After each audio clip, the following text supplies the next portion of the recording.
Parang, ang sakit pala yung maging in a relationship. Never.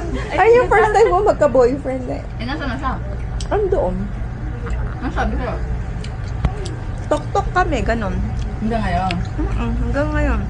Ang sakit, napakasakit Kuya Eddie.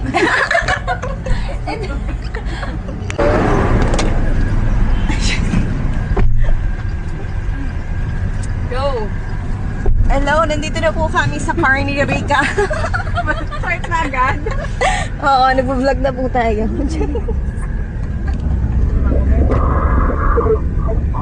Uy, si Ronnie.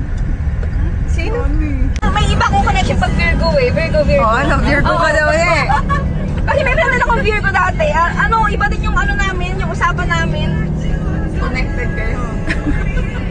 Oh, in a deeper level. Wow. Oh, in a deeper level. Si Ronnie, hindi ko na mapipili niya. Mapilitin kong gumaling. Ano yun?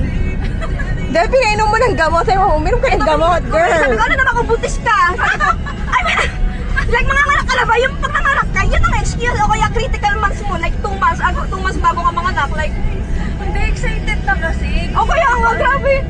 Gusto niya ka talaga yung parang on the spot na, wow! Hindi na Hindi pa kasi sure. Kaya, ay, Hello guys, so pupunta kami sa Wendy's. totoo ba yan? It's so hot in the Philippines. Char. Oh, hindi na si Rika, hindi na ba? Ay, si Rika. Tayo ka. Sana yan, sana yan. Oy! Oy! Oy, oy, oy, oy!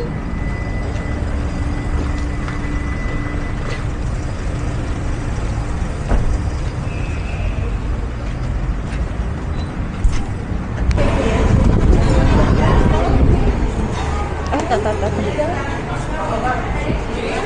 Let's get it. Ay, mag-healthy salad ako.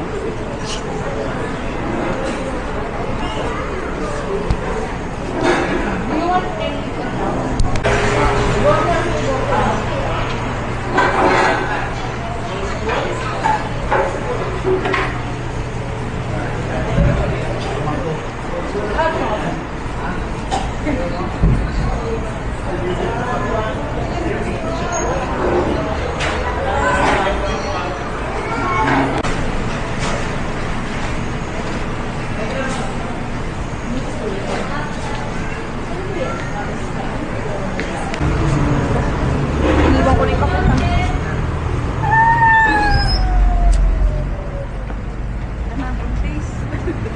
Talaga may bulag-bulag pa rin talaga. Charis lang. Tama yan kasi maganda araw Oo, yan. maganda araw. yan.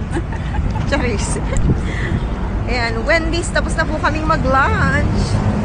Happy Kasi tummy. naganda ng ano, book event kasi maganda pag